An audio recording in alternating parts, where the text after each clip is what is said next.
ಇವತ್ತು 10 ವರ್ಷ ಆಯಿತು ನರೇಂದ್ರ ಮೋದಿ ಬಂದಾಗ. ಒಂದನೇ ಸಂವಿಧಾನದಲ್ಲಿ ಏನಾರು ಬದಲಾವಣೆ ಮಾಡೀವನ್ರಿ?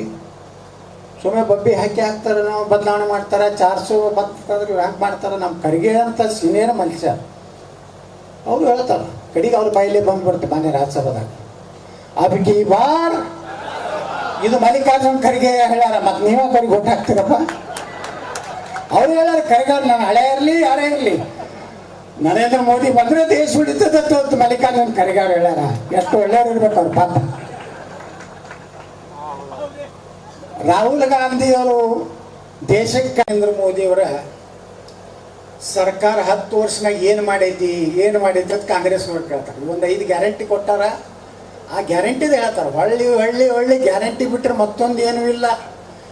ಯಾವ ರೋಡ್ ಇಲ್ಲ, ನೀರಾವರಿ ಇಲ್ಲ, SCP TSP ಏನಿತ್ತು ದಲಿತರು ಕೂಡ ಅದನ್ನು ರೊಕ್ಕ ಅದ್ರಾಗ ಹಾಕ್ಯಾರ.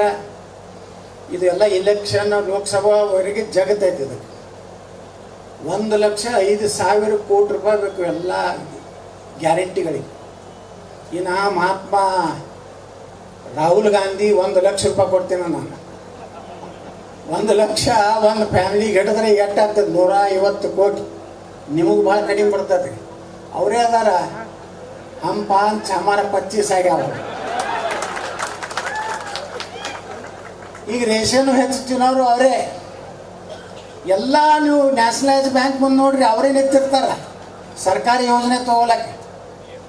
ಗ್ಯಾಸನ್ನು ಹೆಚ್ಚವರೇ ತೊಗೊಂಡಾರ, ರೇಷನ್ನು ಹೆಚ್ಚವರೇ ತೊಗೊಂಡಾರ, ಸ್ಕಾಲರ್ಶಿಪ್ನು ಅವರೇ ತೊಗೊಂಡಾರ.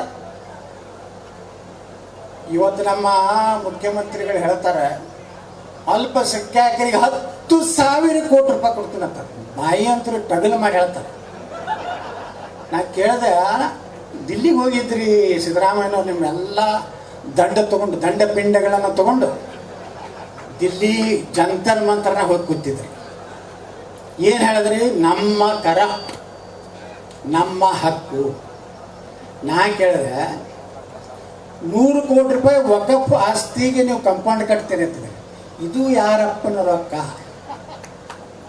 ನಾನು ಹೇಳಿದೆ, ನಮ್ಮ ದೇವಸ್ಥಾನಗಳಿಗೆ ಕೊಡುವಂಥ ನಮ್ಮ ಜನ ನಮ್ಮ ದೇವಸ್ಥಾನಗಳಿಗೆ ಯಾಕೆ ರೊಕ್ಕ ಕೊಡ್ತಾರೆ ಅಂದರೆ, ನಮ್ಮ ದೇವಸ್ಥಾನ ಅಭಿವೃದ್ಧಿ ಆಗಲಿ, ಅಲ್ಲಿ ಅನ್ನದಾಸೋಹ ನಡೀಲಿ, ನಮ್ಮ ಬಡ ಮಕ್ಕಳಿಗೆ ಒಳ್ಳೆಯ ಶಿಕ್ಷಣ ಕೊಡಲಿ ಅಂತೇಳಿ ಅಂಥ ದೇವಸ್ಥಾನ ಕೊಟ್ಟಂಥ ಹಣ ನೀವು 100 ಕೋಟಿ ವಕಫ್ ಕೊಡ್ತೀನಿ ಅಂತೀರಿ, 10,000 ಕೋಟಿ ರೂಪಾಯಿ ಅಭಿವೃದ್ಧಿ ಕೊಡ್ತೀನಿ ಅಂತೀರಿ.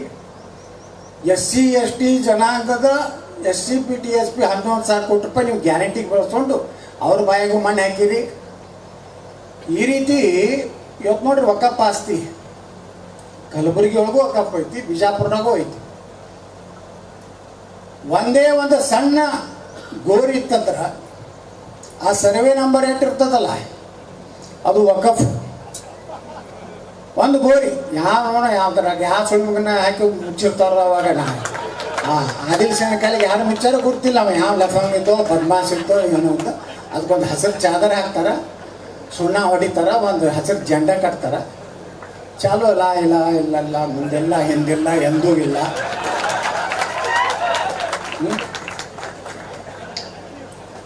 ಹಿಂಗೆ 500-600 ಎಕರೆ ನಮ್ಮ ಬಿಜಾಪುರ್ನಾಗ. ಕಲಬುರಗಿಯಾಗ 1000 ಎಕರೆ ಇರಬೇಕು. ನೀವು ಅದ್ರ ಮಗ್ಗಲ ಮನೆ ಕಟ್ಲಾಕ್ ಬರೋದಿಲ್ಲ. ASI ಅದೊಂದು ದರಿದ್ರ ಡಿಪಾರ್ಟ್ಮೆಂಟ್, ಅದು ASI. ಒಂದು ಏನಾರು ಅವ್ರು ಮಾನೆ ಮಾಡಿಸತ್ತಂದ್ರೆ ಮುಗೀತು. 100 ಮೀಟರ್ನಾಗ ಅಲ್ಲೇನು ಕಟ್ಟಬೇಡ್ರಿ, ಫಸ್ಟ್ ಫ್ಲೋರ್ ಕಟ್ಟಬೇಡ್ರಿ. ನಿಮ್ಗೆ ಆಶ್ಚರ್ಯ ಅನ್ನಿಸ್ತದೆ. ಮೊನ್ನೆ ಸುಪ್ರೀಂ ಕೋರ್ಟ್ನಾಗ ಒಬ್ಬರು ವಕೀಲರು ಹೇಳ್ತಾ ಇದ್ರು, ಒಬ್ಬರು ಸುಪ್ರೀಂ ಕೋರ್ಟ್ ವಕೀಲರು, ಈ ದೇಶನಾಗ 18 ಲಕ್ಷ ಎಕರೆ ನಮ್ಮ ಭಾರತೀಯ ಸೈನ್ಯದ ಆಸ್ತಿ ಇದೆ, 15 ಲಕ್ಷ ಎಕರೆ ಭಾರತೀಯ ರೈಲ್ವೇದಿದೆ. ಇಡೀ ಜಗತ್ನಾಗ ಇಸ್ಲಾಂ ಕಂಟ್ರಿ ಒಳಗೆ ಸಹಿತ ಇಷ್ಟು ಜಮೀನಿಲ್ಲ ಹಿಂದೂಸ್ತಾನದಾಗಿದ್ದಟ್ಟು 12 ಲಕ್ಷ ಎಕರೆ ವಕಫ್ ಬೋರ್ಡಿನ ಆಸ್ತಿ ಇದೆ ಈ ದೇಶದಾಗ. ಒಬ್ಬ ಹೇಳಿದ್ದಿಲ್ಲ, ಗುಲ್ಬರ್ಗಾದ ಅವನೊಬ್ಬ ಭಾಷಣ ಮಾಡಿದ್ದ, ಇವೆಲ್ಲ ಆಸ್ತಿ ಮಾಡಿಬಿಟ್ರೆ ಹಮಾರ ಮುಸ್ಲಿಂ ಸಭಿ ಹಮ್ ಅಮೀರ್ ಹೋ ಜಾತೆ ಹೇ. ನೋಡ್ರಿ, ಅವ್ರದ್ದು 12 ಲಕ್ಷ ಎಕರೆ ಯಾರು ಕೊಟ್ಟವ್ರು? ನೆಹರು, ಪಂಡಿತ್ ಜವಾಹರ್ಲಾಲ್ ನೆಹರು. ಸುಮ್ ಪಂಡಿತ್ ಅಂತ ಹೆಸರು ನಾ ಪಂಡಿತಿ ಅಲ್ಲ. ಅವು ಯಾವ ಹುಟ್ಟ್ಯಾವೋ ಯಾರದಾರ ಎಲ್ಲ ಮಿಕ್ಸ್ ವೆಜಿಟೇಬಲ್ ಅಂತ ತಿಂತೀವಿಲ್ಲ ನಾವು ಹೋಟೆಲ್ದಾಗ.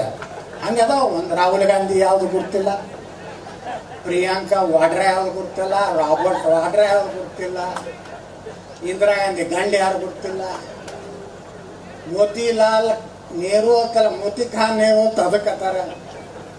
ಇದು ಇವರು ದೇಶವನ್ನ ಹೆಂಗೆ ಹಾಳು ಮಾಡಿದ್ರಂದ್ರೆ, ಭಾರತ ಪಾಕಿಸ್ತಾನದ ಏನು ಬಟವಾರ ಆಯ್ತಲ್ಲ, ಏನು ನಮ್ಮ ವಿಭಜನೆ ಆಗಾಗ ಮುಸ್ಲಿಮ್ ಕೆಲವೊಂದು ಏನು ಇಲ್ಲಿದ್ದಂತ ಪಾಕಿಸ್ತಾನಕ್ಕೆ ಹೋದ್ರಲ್ಲ, ಅದನ್ನ ಸೇರಿಸಿದ್ನು ವಕಫ್. ನ್ಯಾಯ ಹಿರೇಮಠ ಹುಬ್ಳ್ಯಾಗ ಆಗೈತೆ ಬಿಡು ಅಂತೇಳಿ ನೀವು ಗುಲ್ಬರ್ಗದಾರ ಮಕ್ಕೊಂಡ್ರೆ ಅಂದ್ರೆ ನಿಮ್ಮ ಮನ್ಯಾಗೂ ನಾವು ನ್ಯಾಯ ಹಿರೇಮಠನ ಪ್ರಕರಣ ಆಗೋದೇ. ನಿಮ್ಮ ಕಾಲನಿ ಒಳಗೆ ಅವ್ರು ಯಾರು ಬರ್ತಾರಲ್ಲ, ಮೋಟರ್ ಸೈಕಲ್ ತೊಗೊಂಡು ಒಂದು 50 ರೂಪಾಯಿದ್ದು ಕೋಗಲ್ ಹಾಕೊಂಡು ಆ ಸುಳಿ ಮಕ್ಳು ಹಿಂಗೆ ಅಡ್ಡಾಡೋದು ಭಾಳ ರೀ. ಬಿಜಾಪುರ್ನಾಗ ಹಂಗೆ ಇತ್ತು. ಅವು ಬಂದೊಂದು 4 ಕಲ್ಲು ಹೋದ್ರೆ ದಡ ಓಡ್ತಾವ. ನಾ ಒಟ್ಟಿಗೆ ಹಂಗೆ ಮಾಡ್ತೇನೆ.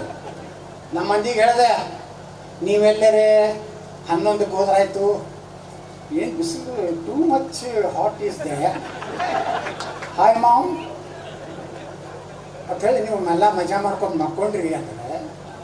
ನಮ್ಮಲ್ಲಿ ಹಂಗಿಲ್ಲ. ನಮ್ಮಲ್ಲಿ ಎಲ್ಲ ಎಕ್ಸ್ಟೆನ್ಷನ್ ರಿಟೈರ್ಡ್ ಮಂದಿ ಬ್ಯಾಂಕರ್ಸ್ ಕಾಲನಿ, ನಮ್ಮಲ್ಲಿ ಬ್ಯಾಂಕರ್ಸ್ ಕಾಲನಿ ಐತಿ, ನಮ್ಮಲ್ಲಿ ಸ್ಟೇಟ್ ಬ್ಯಾಂಕ್ ಕಾಲನಿ ಐತಿ. ಎಲ್ಲರೂ ಮುಂಜಾನೆ 6:30 ಜಳಕ ಮಾಡಿರೋದಿಲ್ಲ ಅವ್ರು ಯಾರು, ಸೀದಾ ಎಲ್ಲಿಗೆ ಹೋಗ್ತಾರೆ, ಪೂಲಿಂಗ್ ಬೂತೆ. ಹಂಗೆ ಮಾಡಿಬಿಟ್ಟಿನಿ, ಅವ್ರಿಗೆ ತೋರಿಸ್ಬಿಟ್ಟಿನಿ. ಆಕಳ ಕರೆಗೆ ಹಿಂಗೆ ಬಿಚ್ಚಿಟ್ಕೊಂಡು ಸೀದಾ ಮನೆಗೆ ಹಂಗೆ ಹೋಗ್ತೈತಲ್ಲ, ವೋಟಿಂಗ್ ಇದ್ರೆ ಸೀದಾ ಅವರು ಬೂತಿಗೆ ಹೋಗ್ಬೇಕು. ನಾ 7ಕ್ಕೆ ಹೋದೆ ನಾನು ಮತಕ್ಷೇತ್ರದಾಗ. ನಾ ಬಂದಿರ್ಲಿಕ್ಕಿಲ್ಲ, ಎಟ್ಟು ಬೈದರು ನಮ್ಮ ಮಂದಿ. ಸ್ವಲ್ಪ ನಾ ಬೈತೀನಿ ಅತ್ತಾರ ನಮ್ಮ ಮಂದಿಗೆ. ಅದು ಗೌಡ ಬೈದ್ರೆ ಚಲೋ ಇಲ್ಲ ತತ್ತಾರ. ಹೋದ್ರೆ ಪುಣ್ಯಾತ್ಮರು, ತಾಯಂದ್ರು, ವಯಸ್ಸಾದವರು ಎಲ್ಲರೂ ಪಾಳಿ ಹಚ್ಕೊಟ್ಟಾಕ್ಯಾಕ.